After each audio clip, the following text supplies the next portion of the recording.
banyak bertanya kepada Pak Petani Odesa. Ada Kang Jajang, ada juga Kang Ujang. Nah sekarang kita balik bertanya kepada beliau, apa yang melatar belakangi beliau sampai di Cikadut, di Odesa? Silakan. Kenapa? Ada apa? Kenapa? Ada apa? Oke, saya pertama kali mengenal Odesa itu sebenarnya melalui percakapan informal dengan Pak Faiz di sosial media, karena saya melihat postingan-postingannya ya, profil. Dari situ saya mulai baca apa sih Odesa itu, kemudian berkegiatan seperti apa. Nah, saya melihat banyak hal yang menarik yang dilakukan Odesa ya, karena saya banyak berkecimpung juga dengan masyarakat. Memang saya bekerja dengan medium audiovisual. Saya nggak bilang saya filmmaker, tapi secara simple biasanya orang mengatakan orang yang bekerja dengan medium audiovisual itu adalah pembuat film. Iya. Saya membuat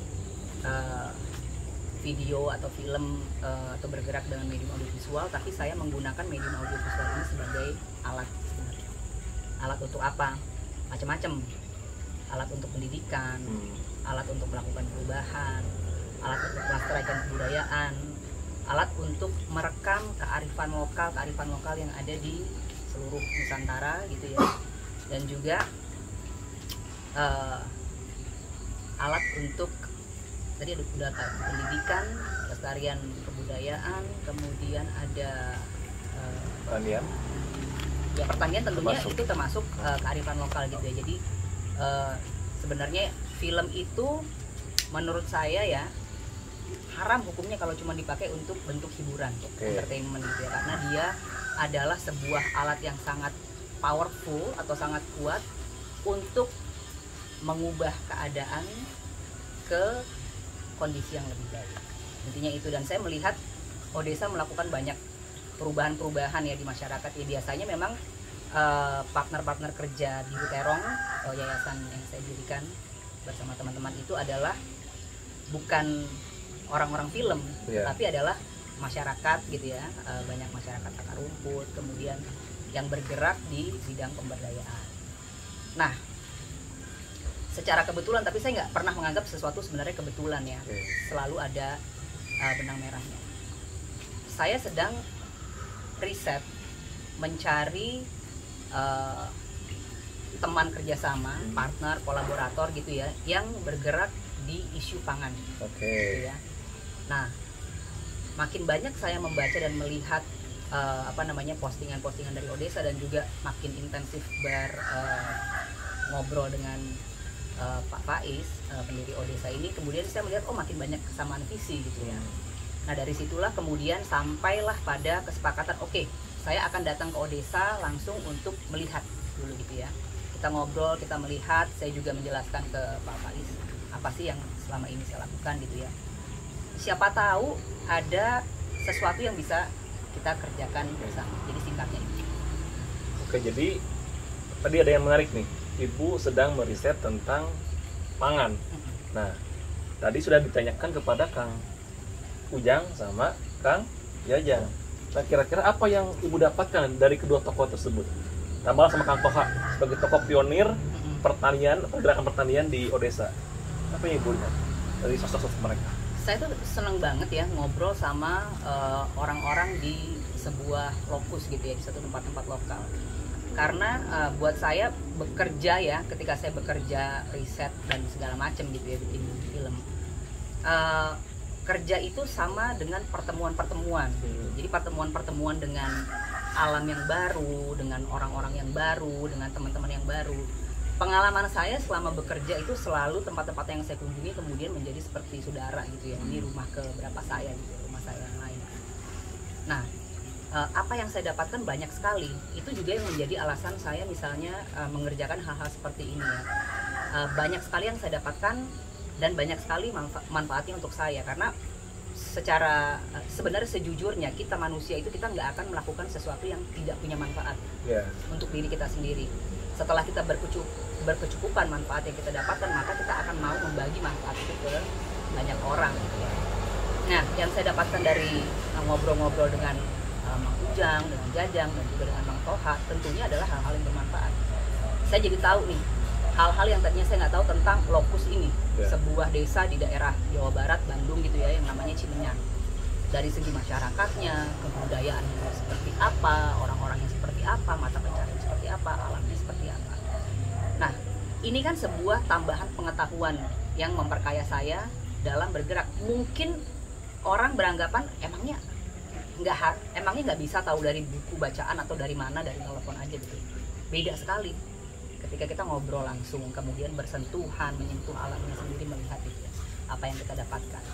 Nah, saya juga adalah seorang yang sangat mempercayai yang namanya experiential knowledge, mengetahui dari pengalaman sendiri, bukan intellectual knowledge saja. Jadi tahu hanya dari baca, hanya dari katanya, hanya dari nonton, enggak. Saya akan punya dorongan, saya mau datang sendiri, saya mau lihat sendiri, saya mau ngobrol sendiri, saya mau mengalami sendiri. Karena kan tiap orang pasti punya membentuk pengalaman yang berbeda-beda gitu ya. Saya sambung sedikit,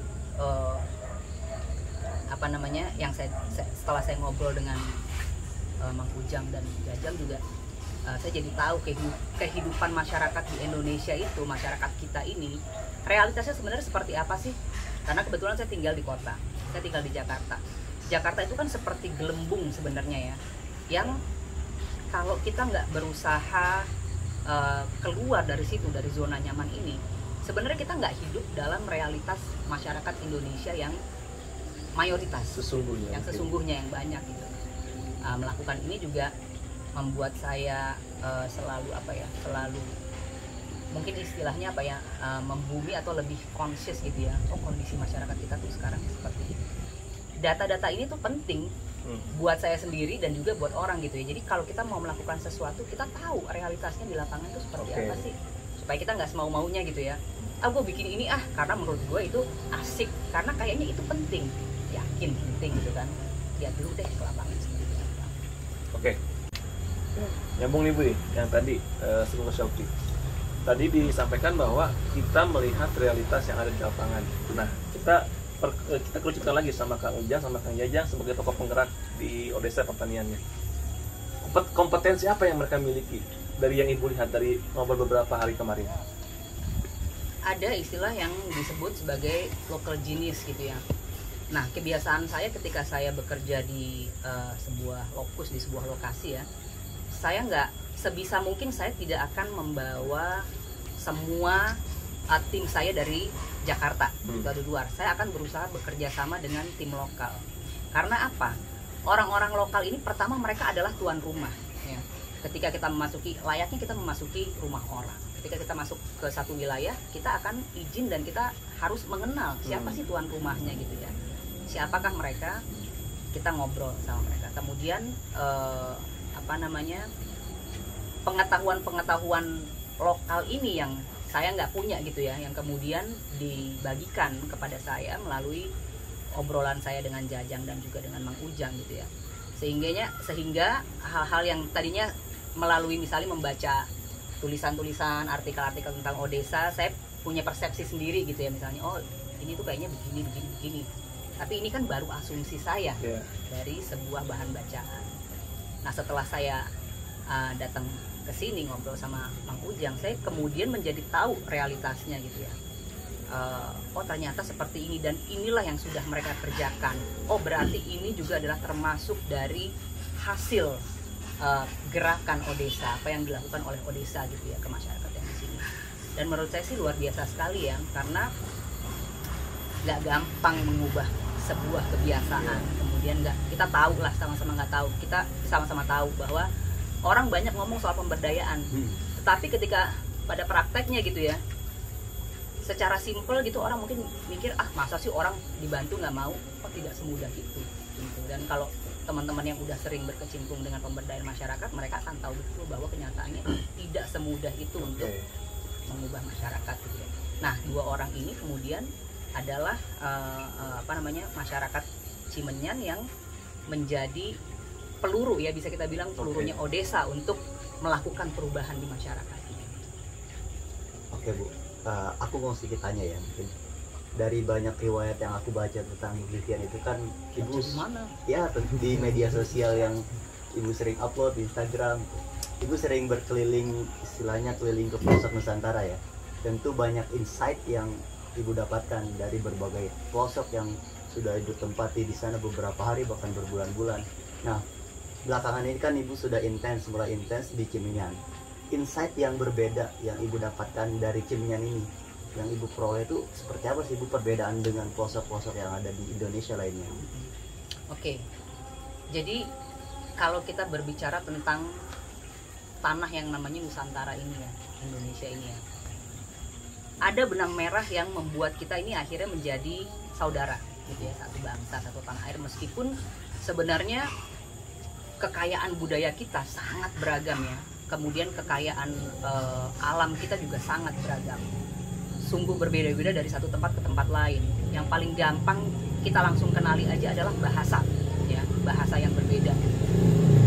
Kalau saya pergi, yang bikin saya senang juga ya pergi ke pelosok-pelosok itu adalah saya mempelajari bahasa baru, karena bahasa itu adalah senjata yang memudahkan saya diterima dimanapun gitu ya. Ketika kita tahu bahasa lokal mereka, komunikasi kita akan lebih lancar. Tetapi juga selain persamaan, tentunya ada hal-hal yang sangat lokal gitu ya, sangat spesifik dari tiap-tiap tempat. Di Cimenyan misalnya, oke, bahasanya bahasa Sunda, tapi juga pasti ada kekhasannya, kekhasan dialog gitu ya dari sini.